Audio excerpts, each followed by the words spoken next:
Alright guys, so some more signs that your testosterone is on the rise and things to look out for. Because I get a lot of questions on this. Guys get very excited by this kind of content, and with good reason. So everyone gets tired, and I've put this into a tweet before. Everyone gets fatigued eventually, but low testosterone men get fatigued much more easily and much sooner. And this can apply to many different contexts,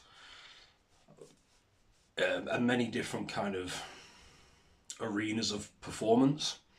So it could be working, it could be putting in long hours in the workplace or on the side hustle, whatever it is you're doing.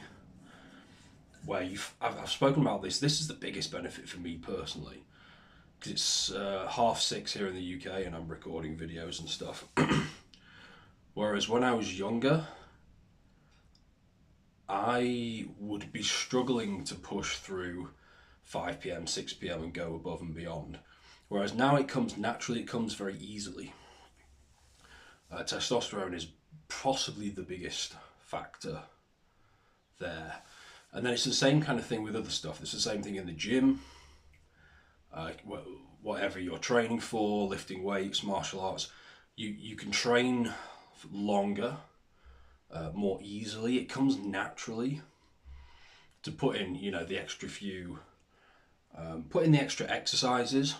Like, I'm not a huge fan, if you've been watching my other videos, of doing these like ridiculous training sessions 6 days a week, because that's kind of like steroid territory. You're not going to recover from that as a natural, and your cortisol's going to be too high, testosterone comes down.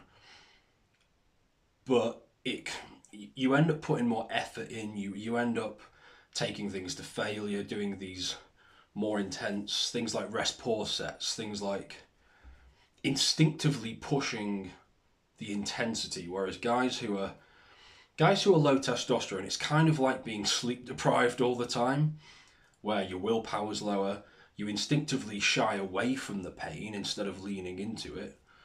And the RPE scale, so there's a scale of 1 to 10. 10 is absolute failure, no more reps, you can't do any anymore. Instead of leaning towards 9 or 10, so very, very intense, guys just naturally lean towards 6 or 7. It's just not enough to incentivize the body to change. It's not good for testosterone either. So higher testosterone makes it easier to chase these things. It gives you more stamina. It gives you more willpower for many over like an elongated period of time, and it also applies to things like the bedroom. So there's many different ways. Testosterone really equals stamina in many areas of performance, and yours is on the rise when you instinctively start pushing. And it's all relative, this is. So if you were currently struggling to get out of bed in the morning, then being high energy up until lunchtime would be a massive win. Or just getting out of bed a bit faster would be a win, to be honest. If you are accustomed to working till,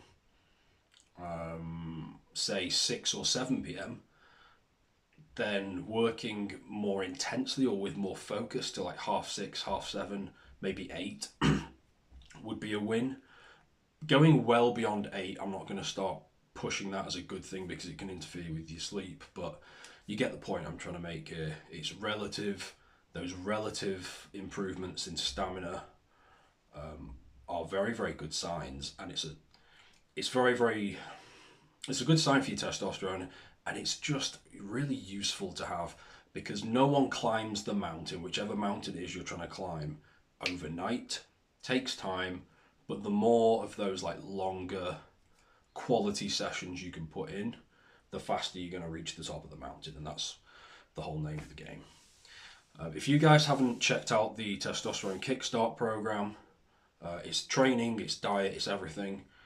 Definitely check it out. It works. It's very affordable as well. I'll link it below. But other than that, see you in the next one.